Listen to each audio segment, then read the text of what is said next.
L'entomocénotique pour les fourmis. Ouh là là là là, de quoi il parle le monsieur? L'entomocénotique. Entomo pour l'entomologie, l'étude des insectes. Cénotique. La biocénose, c'est l'ensemble des êtres vivants. Et la cénotique, c'est la dynamique de ces êtres vivants dans leur distribution dans un environnement donné. Relatif aux fourmis. Je suis dans un environnement, quels sont les insectes, les fourmis, que je suis susceptible de trouver? C'est une recherche prédictive avant même de commencer à fouiller. Il faut rendre à son auteur l'hommage dû pour ce terme, Bernard Defoe. C'est un fameux orthoptériste. Orthoptère, c'est ce qui concerne les sauterelles, les criquets et les grillons. Il en a réalisé une thèse. Des associations permettent de prédire ce que l'on pourrait trouver. Le végétal, toutes les strates des graminées, des fleurs, des arbustes jusqu'aux arbres. Le minéral, la qualité du sol. Latitude, où est-ce que je suis? Altitudinal. J'en oublie? Oui, le cortège des plantes et des animaux sur ce territoire. On peut observer des associations incontournables. Des outils plus modernes permettent d'analyser des échantillonnages, par exemple avec R ou RStudio. On effectue un inventaire et a posteriori, on va effectuer une étude des données. Ai-je trouvé le maximum d'espèces potentielles, par exemple? Cela s'appelle une courbe d'abondance. Mais c'est après. Voici un exemple de ce que j'ai pu construire sur un inventaire en montagne. 38 espèces recensées.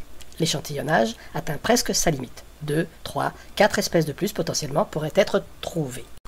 Si la limite est quasi atteinte, cela tient en partie à une analyse prédictive. Exemple, nous sommes à plus de 2500 mètres. Que puis-je trouver à cette altitude dans les Pyrénées? Formica lemani, commun sous les pierres. Formica lugubris, car il y a des petits génévriers. Tetramorium alpestre, sous les pierres. Lasius pelliferus, typique tant des Pyrénées que de l'altitude. Myrmica sulcinodis, la myrmica d'altitude ou des milieux froids.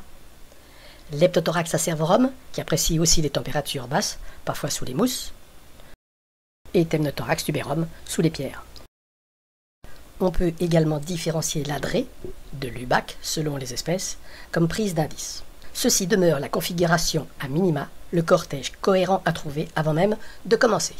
Un autre exemple dans le centre de la France, le Loiret. Un chemin avec des haies d'arbres, autour des champs de céréales. Les céréales sont traitées, les insectes fuient ces espaces et se réfugient dans le chemin. Si c'est du hêtre, uniquement Lasius bruneus et Aphaneogaster subterranea présents. C'est ainsi, les feuilles ne se décomposent pas, il n'y a pas de litière. Seul le bois mort est intéressant. Si c'est du chêne, alors là on peut avoir du monde. Même si c'est sec, Aphaneogaster subterranea, Myrmica sabuleti,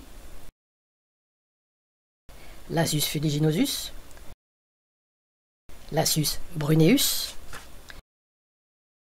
Déponérine sous les pierres ou sous les mousses, Myrmecina graminicola